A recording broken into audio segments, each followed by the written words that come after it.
எந்திரன் படம் சூப்பரா இருக்கும். ஆனா நீங்க அதுல கவனிக்காம விட்ட மிஸ்டேக்ஸும் நிறைய இருக்கு. இந்த வீடியோல எந்திரன் படத்துல இருக்கிற 45 மிஸ்டேக்ஸை பார்க்க போறோம். வாங்க பார்க்கலாம். ட்ரெயின்ல சனாவை காப்பாத்துறதுக்கு சிட்டி அத்தனை பேரை அடிச்சு காயப்படுத்திருக்கு. ஸோ போலீஸ் சிட்டியை பறிமுதல் பண்ணியிருக்கணும், ஆனா பண்ணல. ஏன்? அதுக்கு முன்னாடி ஒரு டிராஃபிக் போலீஸோட கையை வெட்டியிருக்கோம். இதுக்கும் சிட்டி மேலேயும் வசீகரன் மேலேயும் எந்த ஒரு நடவடிக்கையும் எடுக்கல. ஏன்? எந்திரன் இன்னும் ட்ரைனிங் ஸ்டேஜில் இருக்கும்போது சனா கூட எப்படி அனுப்புனாரு? சிட்டி மனுஷங்க கூட எப்படி பழகும்னு தெரியாது. 10 வருஷம் உழைச்சிருக்காரு, அம்மா அப்பாவை பார்க்கல, சனாவை கவனிக்கல. இப்படி யாருமே முக்கியம் இல்லை, எந்திரன் தான் முக்கியம்னு இருந்தவர் எப்படி சனா கேட்ட உடனே அனுப்பிச்சு வச்சுட்டாரு? நல்ல வேலை தனியாக அனுப்பும்போது எந்திரனுக்கு உணர்ச்சி வரல. குப்பமேட்டில் சிட்டி தன்னோட பாடி பார்ட்ஸை தானே தேடி எடுத்துக்கிட்டு அசம்பிள் ஆகும். ஸ்டார்டிங்கில் கை மட்டுமே எழுந்து எல்லா பாடி பார்ட்ஸையும் ஒன்றா சேர்த்து அசம்பிள் ஆகும். இதில் ஃபிசிக்ஸ் லாஜிக் சுத்தமாக இல்லை.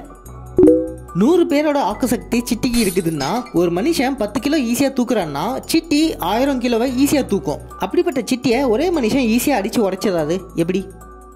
அவ்வளவு பவர்ஃபுல்லான ஒரு எந்திரனை ஒரு ஸ்க்ரூ டிரைவர் மூலமாக ஃபிக்ஸ் பண்ணிக்கிட்டு இருக்காங்க. இதெல்லாம் சிட்டிக்கு வீக்னஸ் பாயிண்ட்டை தான் பார்க்க முடியும். தலையை ஷேக் பண்ணுறது மூலமாக ஹேர் ஸ்டைல் சேஞ்ச் ஆகுது, முடியோட கலரும் மாறுது. ஆக்சுவலாக சிட்டிக்கு விக்கை மாட்டி தான் விட்டுருப்பாங்க, அது சேஞ்ச் பண்ணிக்கிற அளவுக்குலாம் இருக்காது. இது ஒரு மிகப்பெரிய மிஸ்டேக்குன்னு தான் சொல்லணும்.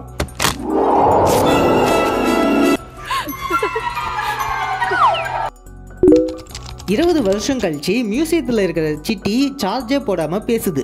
அப்படியே சார்ஜ் போட்டுருந்தாலும் ஏன் சார்ஜ் போடணும்? அதுக்கு அவசியமே இல்லையே. சார்ஜ் போட்டால் மறுபடியும் ஒன்று சேர்ந்து வந்துடும்னு தெரியாதா உங்களுக்கு? மின்னல் தாக்குனா பொருள் டேமேஜ் தான் ஆகும், அதுக்கு எப்படி உணர்ச்சி வரும்? அதையும் நம்ம எப்படி நம்பணும்? எப்படி உணர்ச்சி வந்ததுன்னு சயின்டிஃபிக் எக்ஸ்பிளனேஷன் ப்ராப்பராக கொடுக்கவே இல்லை. கொசுவோட லாங்குவேஜ் சிட்டிக்கு தெரியும், ஏன்னா அது ஒரு ரோபோ, நம்ம எடுத்துப்போம். அது எப்படி சனாவுக்கும் தெரியும்?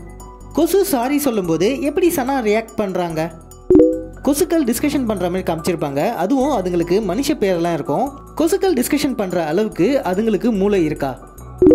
எக்ஸாம் ஹாலில் சாதாரண லைட் எப்படி ப்ரொஜெக்டராக மாற முடியும்? இமேஜை ப்ரொஜெக்ட் பண்ணுறதுக்கு ஃபிசிக்கலாக சில ஃபீச்சர்ஸ் வேணும், அது சாதாரண லைட்டில் கிடையாது. அப்போ எப்படி ப்ரொஜெக்ட் பண்ண முடியும்? அதாவது ஒரு லக்னத்தில் 9 கிராம் உச்சம் பெற்ற ஒருவன் பேட்டரி இல்லாமலும் பேசலாம், எப்படி வேணுமானாலும் பேசலாம். கண்டுக்காதீங்க. சிட்டி சண்டை போடும்போது ஒருத்தனை அந்த இடத்துல பிடிச்சிரும். சாதாரணமாக அந்த இடத்துல அடிபட்டாலே மினிமம் 5 நிமிஷத்துக்கு மேலே ஆகும் சரியாக. சிட்டி புடின்னு பிடிச்சிருக்கு, ஆனால் இவன் 43 செகண்டுக்குள்ளே வந்துட்டான். எப்படி? அவ்வளவு வெறி மாப்பிளைக்கு. பார்க் ஹோட்டலுக்கு வர்றதுக்கு முன்னாடி சிட்டி கார் ஓட்டி ஆக்சிடென்ட் பண்ணி காரோட ஃப்ரண்ட்டை டேமேஜ் பண்ணிடும். ஆனால் பார்க் ஹோட்டலுக்கு வரும்போது பார்த்தா கார் வந்து புதுசாக அப்படியே இருக்கும். சிட்டியை கேமராவில் ஃபோட்டோ எடுக்கும்போது விஷன் ப்ளீச் அப்படிங்கிற ஒரு ப்ராப்ளம் இருக்கும். இது சிட்டிக்கு இருக்கிற பயங்கரமான வீக்னஸ். இதை சரி செஞ்சுருக்கணுமா இல்லையா? ஏன் அப்படியே விட்டுட்டாங்க? சனாவோட பேக் எடுத்துட்டு ட்ரெயின் ட்ராக்ல வரும்பொழுது ட்ரெயின் வருதுன்னு சடனாக ஜம்ப் பண்ணுவார். அப்படி ஜம்ப் பண்ணும்போது அந்த பை இல்லை. அப்படி ஜம்ப் பண்ணி முடிச்சதுக்கு அப்புறம் பை வந்துருச்சு. அது எப்படி? படம் முடியும் போது 20 வருஷம் கழிச்சுன்னு காட்டுறாங்க. அப்போது ஒரு மியூசியமில் ஒரு பொண்ணுக்கிட்ட சிட்டி பேசும். அப்போது சிட்டி 20 வருஷமாக அங்கே தான் இருக்குது. ஆனால் 2.0ல 20 வருஷத்துக்கு முன்னாடியே சிட்டியை கொண்டு வர மாதிரி காமிச்சிருப்பாங்க. நானும் மற்ற ரபார்ட்ஸும் இன்னைக்கு டெல்லி ஹெட் குவார்ட்டர்ஸில் ரிப்போர்ட் பண்ணணும். ஒரு பாட்டில் 2 பைக்கை ஒன்றா சேர்த்துருப்பாங்க. அதில் கருணாசும் சந்தானமும் ஏறி போகிற மாதிரி காட்டியிருப்பாங்க. சுத்தமாக இல்லாஜிக்கலாக இருக்குது. எப்படி இதை ஸ்க்ரீன் பிளேயில் கொண்டு வந்தாங்கன்னு தெரியல. 2 பைக்கையும் தனித்தனியாக நிப்பாட்டியிருக்காங்க. வந்து பார்க்கும்போது அந்த இடத்துல பைக் இல்லைன்னா எங்கே இருக்குன்னு பார்ப்பாங்க. அப்படி பார்க்கும்போது கிளியராக தெரிஞ்சிடும். அட்லீஸ்ட் 2 பேரும் ஏறி உட்காரும் போதாச்சும் தெரிஞ்சிருக்கணும். ரமேஷ், சுரேஷ். ஒரு ஏழை வீட்டில் பாத் டப் இருக்குமா? ஆனால் இந்த படத்தில் அப்படி இருக்க மாதிரி வச்சுருக்காங்க. ப்ரோ அவங்க பணக்காரங்களாக இருப்பாங்க ப்ரோ அப்படின்னு நீங்கள் நினைக்கலாம். ஆனால் அந்த பாத் டப்பில் குளிச்சுட்டு இருந்த பொண்ணோட அம்மாவை பார்த்தீங்கன்னா பணக்காரங்க மாதிரி தெரியலை. ஒரு ரோபோ பிரசவம் பார்க்கறதுக்கு ஒரு டாக்டர் எப்படி அனுமதிச்சாங்க? அதுக்குன்னு சில ப்ரொசீஜர்ஸ் இருக்கும், சட்ட நடைமுறைகள் இருக்கும். இதெல்லாம் மீறி எப்படி ஒரு டாக்டர் அனுமதிக்க முடியும்? ஒருவேளை சிட்டியை ப்ரொமோஷன் பண்ணுறதுக்கு வசீகரன் இருந்து காசு வாங்கியிருப்பாங்களோ? வில்லன் போராவோட ப்ரோட்டோடைப்னு ஒரு டெமோ காமிச்சிருப்பாரு. அந்த டெமோவில் பார்த்தீங்கன்னா சிட்டி ஷூட் பண்ணோம், காருக்கு பாம்பைக்கும் மனித வெடிகுண்டா இருக்கும். இதை சாதாரண மனுஷனே பண்ணிட்டு போயிடலாமே, இதுக்கு எதுக்கு அதிசக்தி வாய்ந்த ரோபோ? ஏதாச்சும் டிஃப்ரெண்ட்டாக பண்ணி காமிச்சிருக்கணும். ஜம்ப் பண்ணுற மாதிரி இருக்கணும், இல்லை சண்டை போடுற மாதிரி இருக்கணும், ஏதாச்சும் டிஃப்ரெண்ட்டாக இருந்திருக்கணும் இல்லையா? கெட்ட சிட்டிக்கு கண்ணாடி மாட்டி விடுவாங்க. அப்போது மூக்குள்ள சப்போர்ட் தர அந்த பொருள் ஆடிக்கிட்டே இருக்கும், ஏதோ அந்தரத்தில் ஆடுற மாதிரி. அதாவது கேமராவுக்கு கண்ணாடி மாட்டி விட்டுருக்காங்க, மனுஷனுக்கு மாட்டல, அதனால அந்த பொருள் ஆடிக்கிட்டே இருக்கு. கிளைமேக்ஸில் கார் சேசிங் சீனில் சிட்டி ஓட்டிட்டு இருக்க வண்டியை ஃப்ரண்ட்டில் மோதி டேமேஜ் பண்ணிடுவாங்க. ஆனால் அடுத்த ஷாட்லேயே அந்த டேமேஜ் காணாமல் போயிடும். ஒருவேளை அந்த காருக்கு மார்வலில் வர லோகன், டெட்பூல் மாதிரியான சக்தி இருக்குமோ?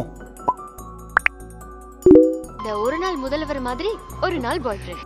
சிட்டியை இழந்த சோகத்தில் இருக்கிற வசீகரன் மைண்டை டைவர்ட் பண்ணுறதுக்கு கலாபவன் மணி கிட்ட வலிஞ்சி பேசுவாங்க சனா. அந்த கேரக்டர் ஆக்சுவலாக ஹீரோயின் அப்படிங்கிறதையே மறந்துட்டாங்க போல. இவ்வளோ கேவலமான செயலை ஹீரோயின் செய்கிற மாதிரி எடுத்திருக்காங்க.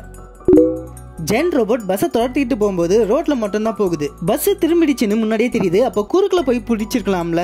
அது மட்டும் இல்லாமல் ஒர்க்கர்ஸ் இவ்வளோ பெரிய ஜெயின்ட் ரோபோட் வருதே அப்படின்ட்டு எந்த ஒரு ரியாக்ஷனுமே இல்லாமல் இருக்காங்க.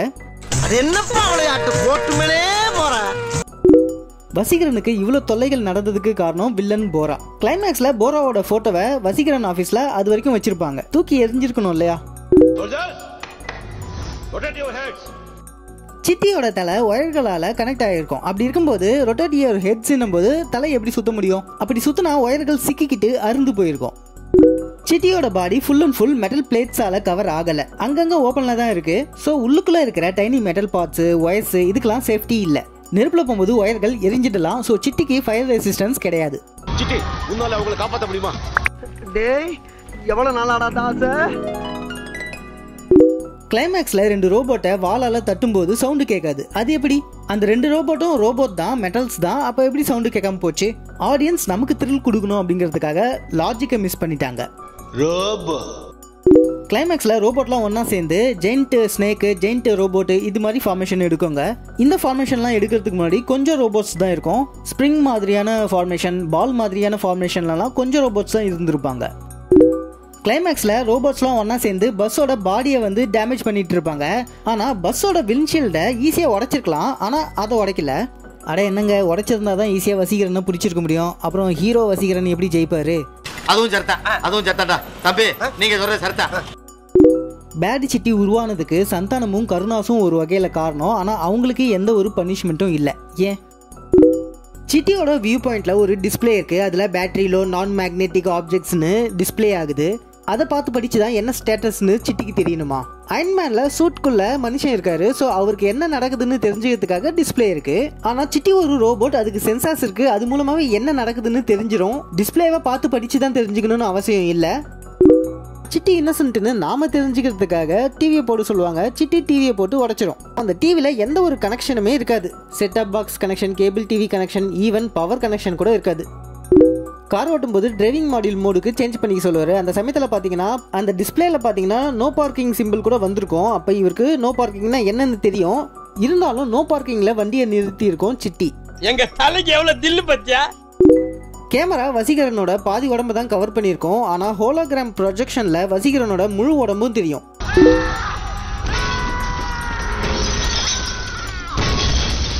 ஸ்பீக்கரை 100% வைக்கும்போது உங்களை சுற்றி இருக்கிற கண்ணாடி பொருட்கள்லாம் உடஞ்சிருக்கும். ஆனால் ரஜினியோட கண்ணாடியும் மற்றவங்க போட்டுட்டு இருக்க கண்ணாடியும் ஒன்றும் ஆயிருக்காது. வசீகரனை ஹேண்ட்மேட் கன்னால் ஷூட் பண்ண ரெடி ஆகிட்டு இருக்கும்போது லாங் ஷாட்டில் காட்டும்போது விரல் நெத்திக்கு மத்தியில் இருக்குது. க்ளோஸ்அப்பில் காட்டும்போது விரல் ஐப்ரோஸுக்கு நடுவில் இருக்குது. காதல் அணுக்கள் சாங்ல வசீகரன் போட்டிருக்கிற கண்ணாடி ரிஃப்ளெக்ஷன்ல ஷூட்டிங் எடுக்கிற மொத்த குரூவும் தெரியவாங்க. எல்லாம் நம்ம ஆளுங்க தான், ஒளிஞ்சிருக்க லட்சணம் அந்த மாதிரி. இதுக்கு தான் தலைவர் தேவையில்லாம ஏண்டா வரீங்கன்னு பாட்டிலேயே சொல்லியிருக்காரு போல. மைண்ட் பாம்ல அடிபட்டு கையை மாற்றும் போது ஸ்கின் மாதிரி பொருள் இருக்கும். ஆனா அடுத்த ஷாட்லயே அந்த ஸ்கின் மாதிரியான பொருள் இருக்காது. பொண்ணுங்களுக்கு மெஹந்தி வைக்கும் போதும் சரி, வீடியோ ஏர் கட்டும் போதும் சரி, குக்கிங் பண்ணும்போதும் சரி, சிட்டி ஃபாஸ்டா இல்லை, வீடியோ தான் ஃபாஸ்டா ஓட்டியிருக்காங்க. மெஹந்தி வைக்கும்போது பொண்ணுங்க கை ஸ்பீடா ஆடும். குக்கிங் பண்ணும்போது சுற்றி இருக்கிறவங்க ஸ்பீடா மூவ்மெண்ட் பண்ணுவாங்க. வெடிக்காத கிரெனேட் பாம்புக்கு ஏன் முகத்தை சீரியஸாக வச்சுக்கிட்டு டைமரை பார்க்குறாங்க, டென்ஷன் ஆகுறாங்க, இதெல்லாம் பண்ணிட்டு இருக்காங்க. அப்படி வெடிக்கிற பொருள் தான் வச்சிருந்தாங்கன்னா அது எப்படி வெடிக்காம போச்சு? ட்ரைனிங்கில் இருக்கிற அப்ரூவ் ஆகாத ரோபோ முன்னாடி எப்படி பாதுகாப்பே இல்லாமல் அவ்வளோ ஆபத்தான வெப்பன்ஸை வச்சுருப்பாங்க? எலக்ட்ரோ மேக்னெட்டிக் மோட் மூலமாக எதிரிகளோட மெட்டல் பொருட்களை டார்கெட் பண்ணி சிட்டி இழுத்துக்கும். ஒரு மேக்னெட்டுக்கு தன்னை சுற்றி இருக்கிற மேக்னெட்டிக் மெட்டல்ஸை இழுக்கிற சக்தி இருக்குது. அது இதுதான் வரணும் அதுதான் வரணும்லாம் டார்கெட் பண்ணி இழுக்க முடியாது. மேக்னெட்டிக் மெட்டல்ஸ் இருந்தால் எல்லாமே வந்துடும். ஆனால் நம்ம சிட்டி ரவுடிங்க போட்டுட்டு இருக்க நான் மேக்னெட்டிக் மெட்டல்ஸால் செய்யப்பட்ட கோல்டு, சில்வர் ஜுவல்லரி இதெல்லாம் இழுத்துக்குது. அட நாதாரி பையல, இவ்வளவு நேரம் களவணி பேச அவகாசமா வச்சிருந்தா. சந்தானம் சிட்டிக்கிட்ட அம்மாவுக்கு நமஸ்காரம் பண்ணிக்கோன்னு சொல்லும்போது வீட்டுக்கு வாசல்ல இருந்தாங்க. ஆனால் நெக்ஸ்ட் ஷாட்டில் வீட்டுக்கு உள்ளே இருந்து ஆசீர்வாதம் வாங்குற மாதிரி காட்டுறாங்க. வில்லன் போரா சிட்டியை கன்ஃபியூஸ் பண்ணுறதுக்காக கமாண்ட் கொடுத்துட்டு இருப்பாரு. சிட்டி ஃப்ரண்ட்டில் ரன் பண்ணிட்டு இருக்கும்போது ரன் பேக்குன்னு சொன்னால் வீடியோவை அப்படியே ரிவர்ஸில் போட்டிருப்பாங்க. Run back.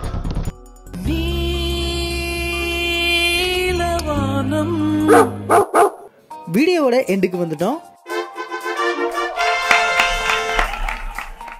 என்ன மிஸ்டேக்ஸ் உங்களுக்கு புதுசாக இருந்ததுன்னு கமெண்ட்டில் சொல்லுங்கள், எனக்கும் யூஸ்ஃபுல்லாக இருக்கும். அடுத்து நான் நானி படத்தோட மிஸ்டேக்ஸை போடலான்னு இருக்கேன், அதையும் பாருங்கள், இன்ட்ரெஸ்டிங்காக இருக்கும்.